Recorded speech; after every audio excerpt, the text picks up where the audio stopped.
Hello everybody. Today I've got Purdy out in the sun and we're going to look at a purpose-built Bluetooth solution for our cars.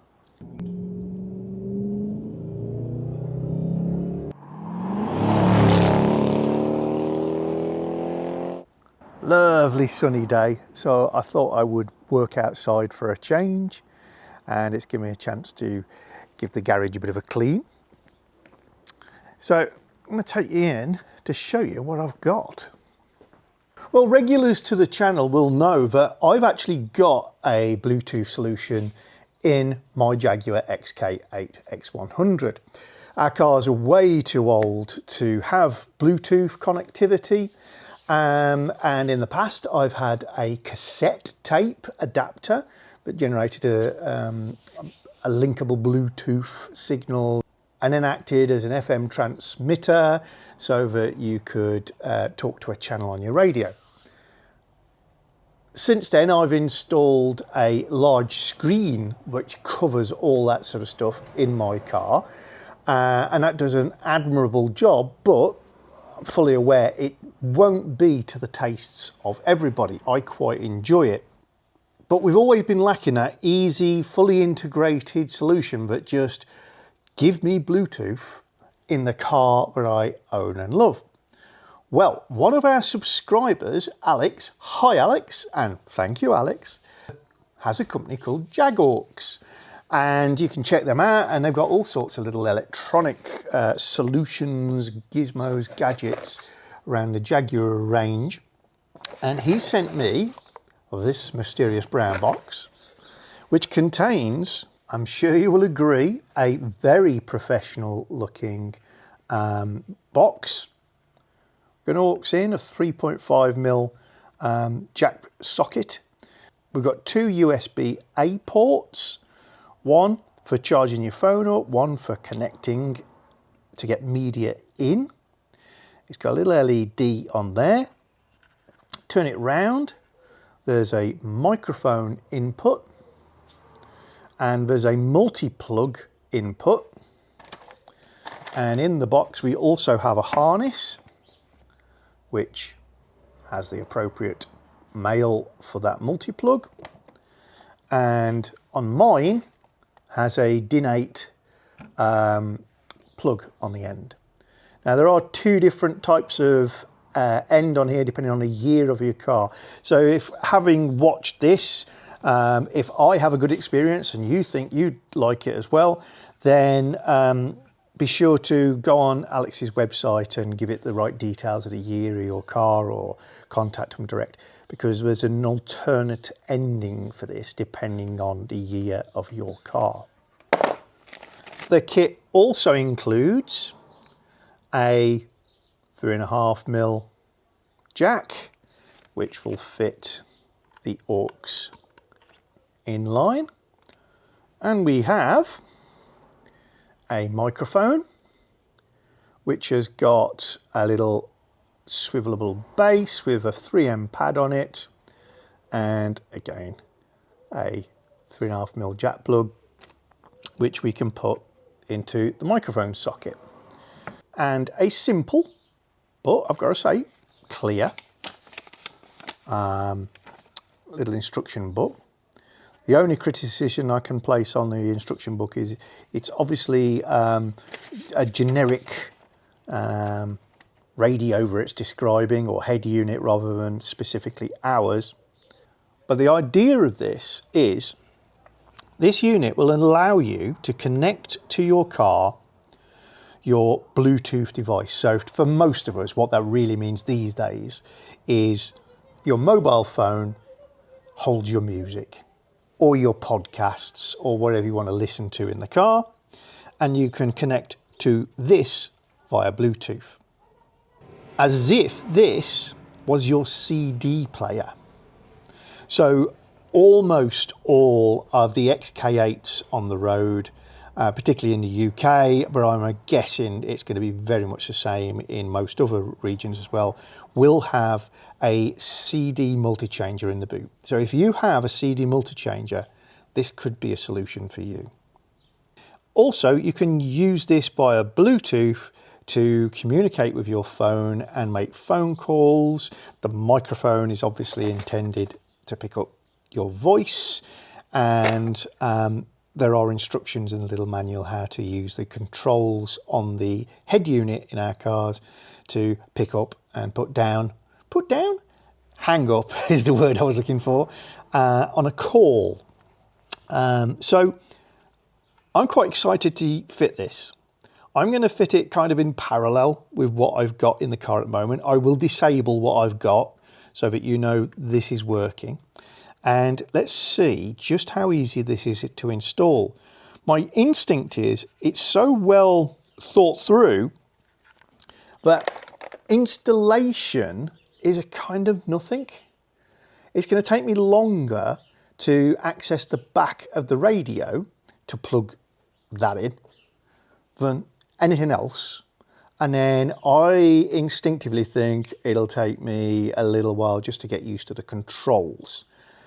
But if this works well, this could be the perfect invisible, fully integrated solution. Okay, so here we are inside the car. That is my current solution. So as I say, it works really well for me. I enjoy using it, but it's not to everybody's tastes. So what we're going to end up doing is removing the center console to give us access to the back of the radio. And we're going to end up mounting our little box of tricks, and you could mount this completely invisibly if you want. I mean, literally behind the console. Depends on whether you want access to these ports.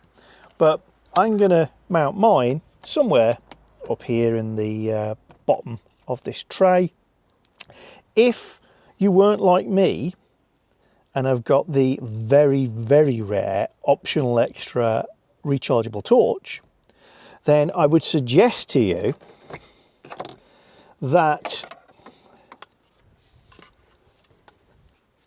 the absolute perfect location would be in the port that is filled up with charging base for my torch, just there, because in most cars you have a tray for your documents and next to it another little compartment here, which only exists for the torch that nobody had.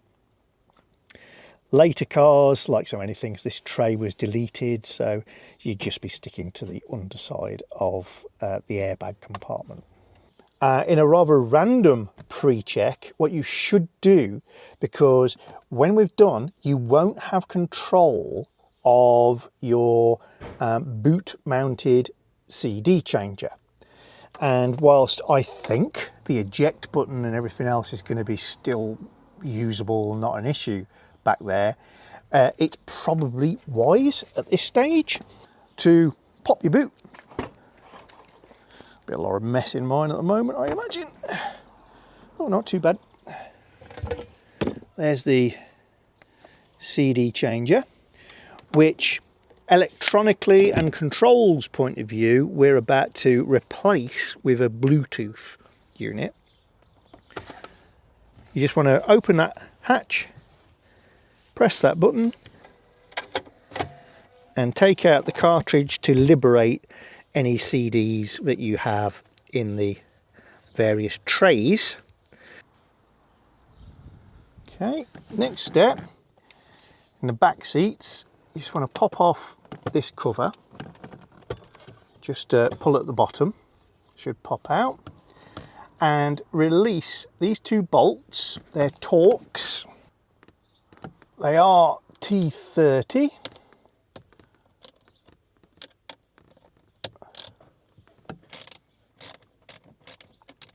Next, put your ignition on, foot on the brake, so that you can move the gear stick out of park and into neutral, and then turn the ignition off.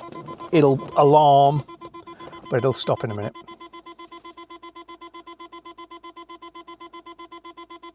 There we go. Obviously going to move this, shut that up. Now what we need to do is remove this bezel, which can be a right pain if you've never done it before. But if you have done it before, it's kind of really easy. And the trick is to have bits of old credit card or plastic knocking around. And this frame here grips hold of this via some little barbs. But for demonstration purposes, here's one I prepared earlier. That little tab, which has a square hole in it, needs to be flexed away from the middle to unhook it. So we're going in here and we're trying to push this that way. I think that's, yeah, that's one.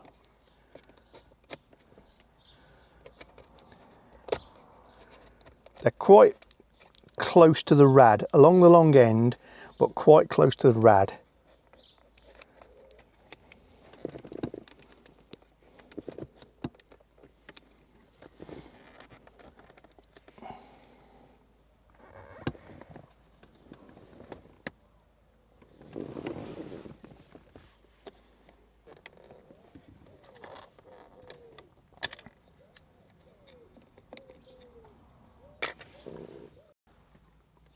There we go. So after much jiggling,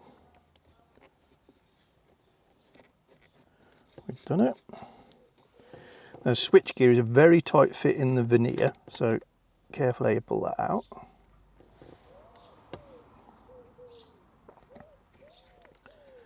And just disconnect your 1 or 2 switches, depending on what model you've got, by squeezing a little button and pulling. They're colour coded, so you're not going to get them wrong. And off it comes. Then you want to remove the 4 screws that go through your veneer and through these little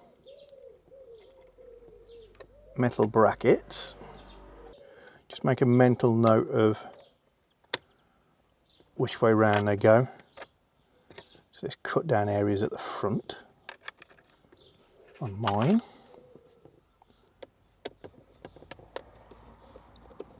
Obviously I had the advantage of I can look back at my own video.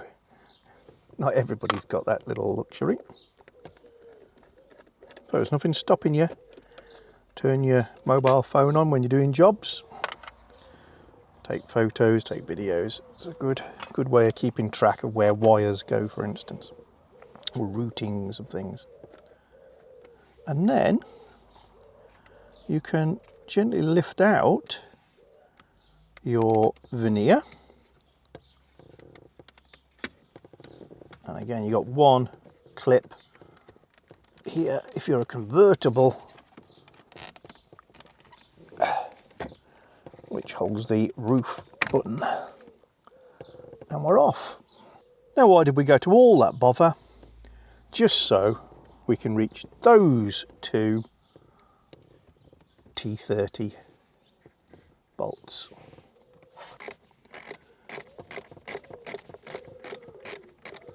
Now, be aware that, you know, it's a mass-produced car, but there are hand-built elements. Your veneers are real, and this has got a couple of washers on mine that are just sitting on top of there to level everything up. Again, make a note of where they come from.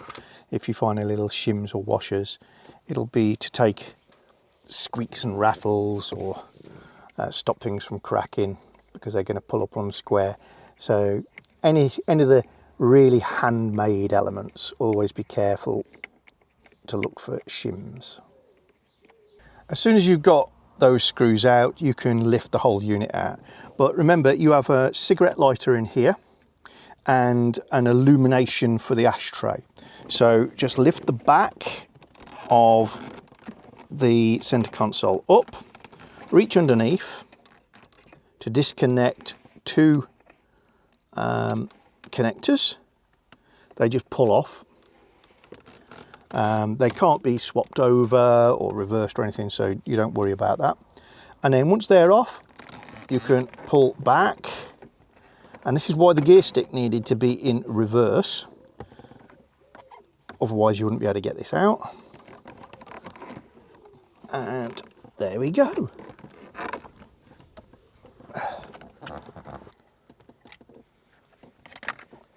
And we're after the 6 screws, they're posi drive number 2s around this facey unit.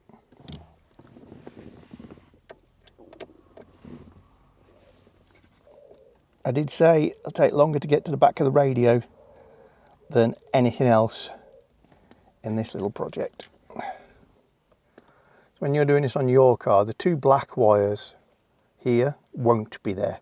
That's just an installation I did on my screen. So they're all loosened off. Can now gently bring all of this forward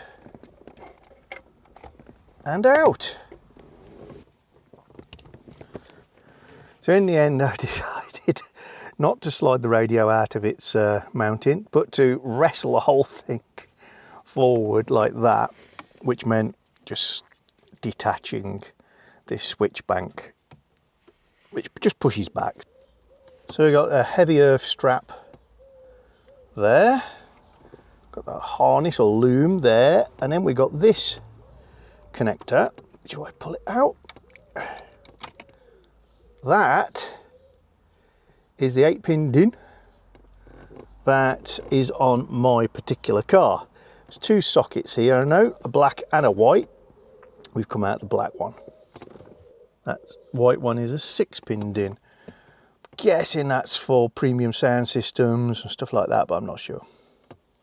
Next thing I'm going to do is I'm going to just secure this to the wiring loom, because I don't want to create a new knocking or tapping sound in my car. So this of course is completely reversible. You just got to reconnect that. Then we take from our kit the new harness. Get a really firm push home.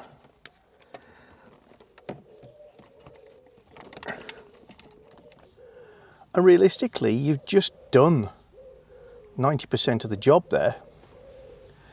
Now back here, just before you reinstall anything, there are 3 fixings which it's just worth you checking. This one, and one at the back. And they can be the cause of clicks and creaks and groans from your dashboard if it's not the ones under that speaker cover, that little hatch, and that speaker cover. The ones at the top are quite often loose. These can come loose over time, but they're not as affected by the sunlight and heat as the ones near the screen. So you'd be unlucky, but while you got this out, you definitely give them a nip up. Yep. That one needed a pinch.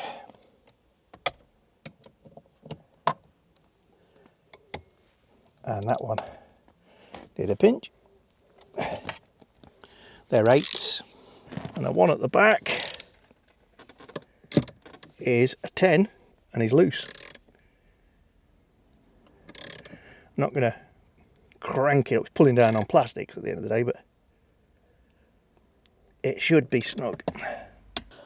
Okay, well, where you go next kind of depends on where you'd like to install your little unit. It's small enough to tape up somewhere behind the radio and forget. And if you don't want to connect to these or get to it for any other reason, why not? If all you want is Bluetooth connection, strap in maybe the microphone, trail it off somewhere and just tuck this away. But I want it on show. I want to be able to see it and play with it. So I am going to go into the glove box compartment. So I'm going to take the glove box out. So we got 4 screws along the top.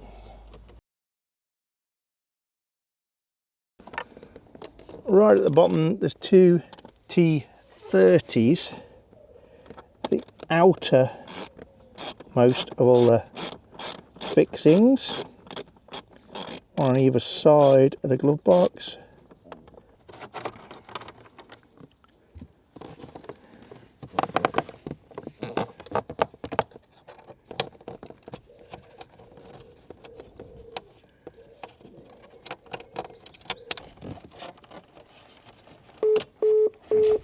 That's the sound of my very rare smart nav system trying to make calls. But the mobile phone network failed to connect your call. SmartNav is trying again. Press and hold your SmartNav button now if you wish to cancel. It was installed from new and was the forerunner of SatNav. There was no screen, just audio directions from an operator. No longer a system that's supported.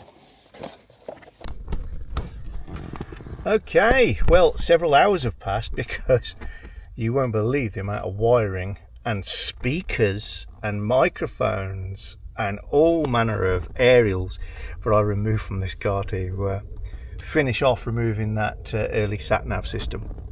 Anyway, back to standard now. That's the wiring for the glove box door light. And for your interest, that black connector up there is the accessory socket. It's only live when the engine's running. That supplies my accessory torch. So that particular line is energized with a relay which you have to fit when you fit that torch.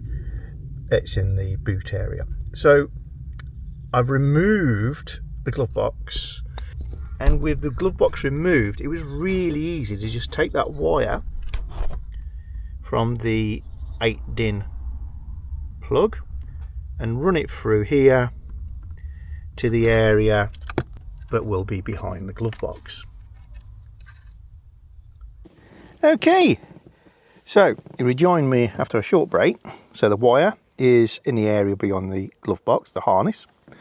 I've just poked this is the microphone, poked the end of the microphone through the gap behind the dashboard if you just pull back the seals, and that pulls through quite easily from up in that corner. And we got, there's the jack plug. So we've got both those items in the area behind the glove box. And I was looking at the possible locations where I'm going to mount this, and I decided that I'm going to remove my optional torch to show you where I think is the best location for this device if you're going to fit one, because it's just too perfect. So I've removed that for now. This shelf just pops in. There's a couple of lugs on it all the way around, so it's quite easy to pry out. So I've just propped the stereo back in its aperture. As before, these are nothing to do with the Jag, that's to do with my screen. And I've run the harness wire through the big hole in the back of the glove box top and plugged it into the back of that unit. And then we've got the microphone wire I'm going to put through the same hole. I'm just going to plug that in the back here as well.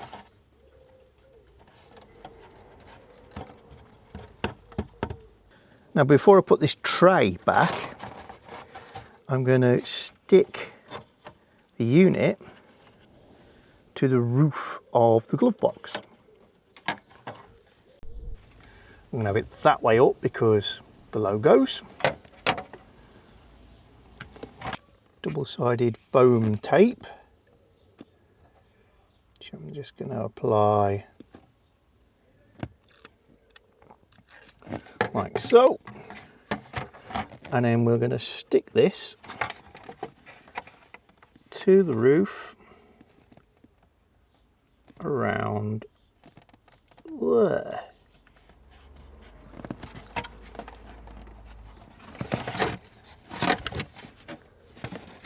You could literally just have this loose in your glove box, it'd be fine. I'm just being snazzy. There we go. Then I'm going to put this tray back in. As I said, some of you won't have this tray. Don't fret.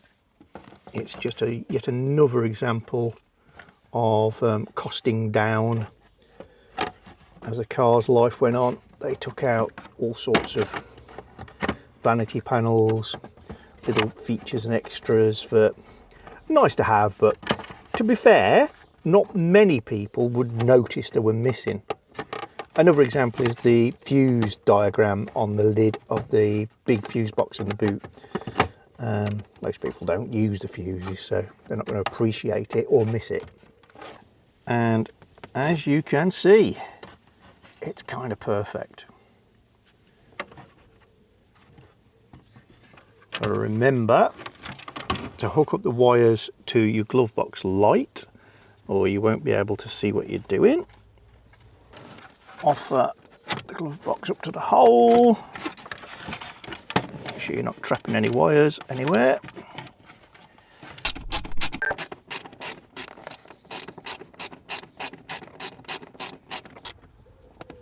There we go. Just going to go and turn my ignition on. And the little blue light comes on. So we're in a good state. Now if I change to radio, it goes off. To CD, it comes on. Woohoo!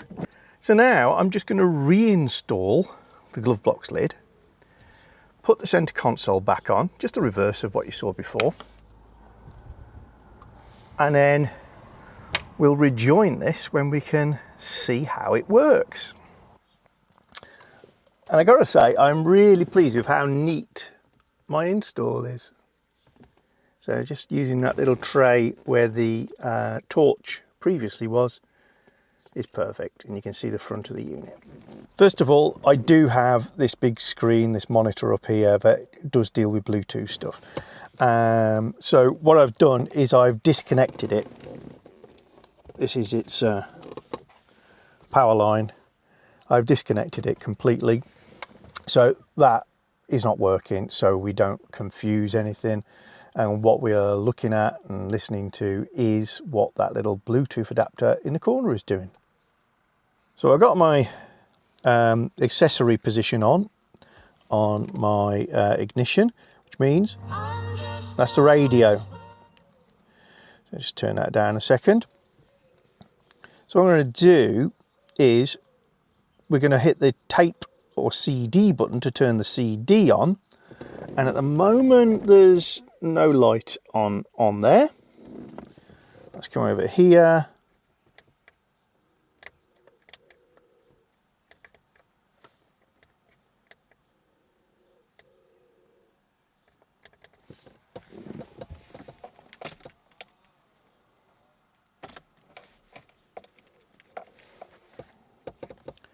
Press that. Comes disc 1, track 5. And over there, there's that blue light come on. Ooh. So what we should do now is try to pair my phone to that device, I guess. My phone doesn't normally live here. I've just propped it up for you. So as you can see, Bluetooth is on. I'm going to hit the Bluetooth. And here at the bottom is Jagaux. Let's click that. That's the name of the device. Allow contacts and favourites sync. Allow. Obviously, if you use an Android device, this will look slightly different, but the principle will be exactly the same. So I'm just going to go into my device, orchestral, just because I know it's old and therefore shouldn't have less issue.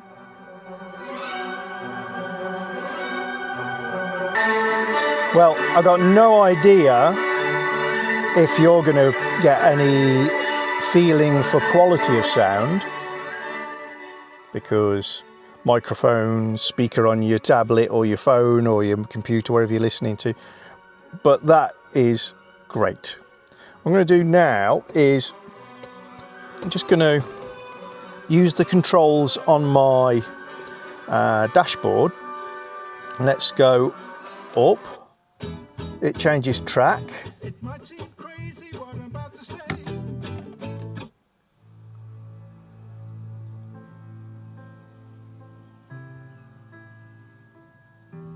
That's working. So let's go back down. There we are, back to Flight of the Valkyries.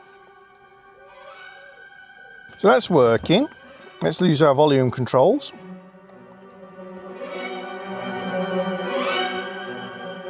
That's working.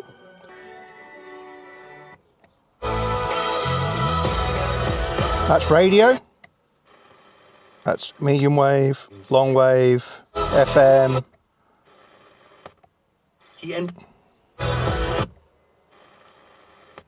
Relay. Okay, didn't want to jump back to disc. With no sense that he was. Let's come back over here.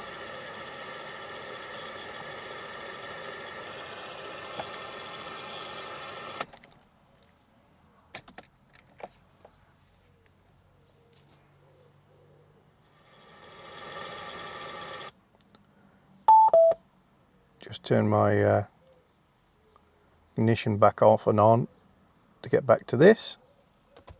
Okay, so we can move through volumes, we can adjust the track on here. Okay, so let's try a different feature of this system. So I have got my favourite YouTube channel on, and obviously we're able to play the soundtrack over the car's system. The reason I've put this particular track on is I know it's got lots of nice music where I've already paid royalties on. So that's in the background. Let's turn it down. I have rigged up the microphone that comes with this Bluetooth adaptation kit. I've not hidden the wire yet because that would go behind my A-pillars, but it shows you that it's got plenty of cable, and even if you've mounted the device on the complete opposite side of the car, you've got space to park it by the driver's head. So cute little microphone on a swivelly stand which you can clip in, screw in or glue on.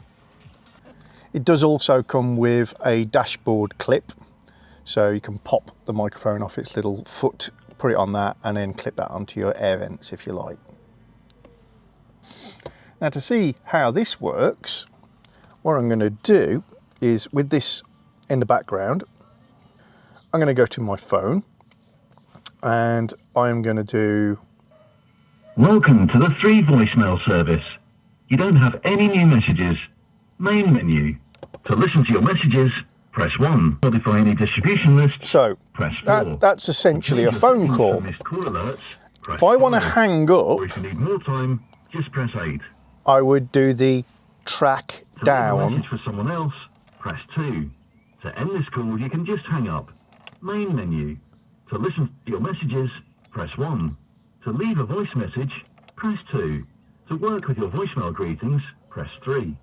So to hang up or accept call, should be able to use the track up, track down buttons. However, it's got to be said, my car is a 1996 and has the earliest and most basic of the radios. I don't seem to have that functionality, so I can't comment that that is true. certainly I'm able to listen to a call. Can I make a call? So we got some music in the background, and then I want to ring.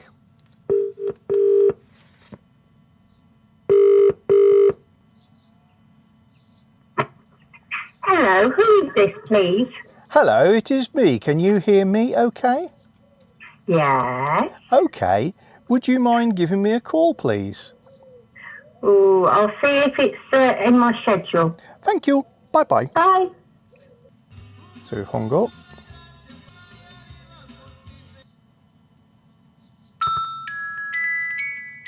Working. I've switched back to iPhone speaker, so let's switch to Jaguar. Who is that again, please? It's the missus. Oh, hello, the missus. Can you hear me reasonably clearly? Yes. So the microphone works well, and I can hear you nicely. Thank you very much. Thank you, caller. Bye. Bye. So, we can definitely use the system to make and receive calls. In my car, I would have to use the buttons on my phone to press accept and hang up. Next, most of us will have phones that have some degree of smart speaker function inherent in them. Can I use that through the system? So let's just turn the music up a little bit and say, "Hey Siri, what time is it?" It's 12:30 p.m. "Hey Siri, what is the weather like today?" Expect partly cloudy skies today. Daytime temperatures will hover around 21 degrees, with overnight lows around 12. Sounds accurate. So I've got a smart speaker in the car, and again, if you've got an Android phone, you say something different, but you can probably trigger in a very similar way. And as we're playing a little bit of music in the background, we could move to Maps, and we could ask it to navigate to Brighton. Go. Starting route to Brighton. Proceed to Skegness Road, then continue straight on. I am getting just a little bit of interference noise on that, but I had got it up quite loud. So I've turned the volume up on my phone and down on my stereo. Let's see how that affects things. Proceed to Skegness Road, then continue straight on. That's much nicer. So you want the volume on your phone or device well up to keep the volume on your stereo a little lower, and I think that was just the electrical noise of the system being at full chat. Let's have a look at the connectivity inside the Glovebox that we've got. So now if you want to neatly charge your phone, just plug your cable into your phone, pop it in your Glovebox, or depending on where you've mounted your device, obviously, somewhere close by. And then you have a charging socket. There we go. And you can hear the bong there. My device is charging. So that could be in the Glovebox, switch it to Bluetooth, and you've got all the features we've just looked at. The other port could be used if you've got an old school iPod, or I don't know, a memory stick with music on. So to sum up, the Jagaux Bluetooth interface for the Jaguar XK8. Completely integrated and invisible. Sound quality, when we're talking about playback from your phone, etc. via Bluetooth, excellent. I mean, really, really good. Hands-free, the microphone and speaker work effectively with the phone. That all works well. You can certainly use it to enable your smartphone to talk to you.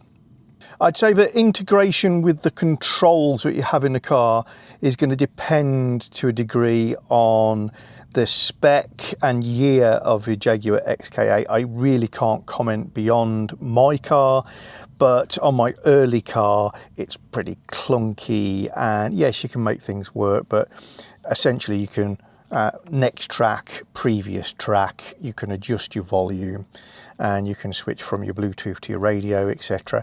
I can't easily pick up or dismiss a phone call.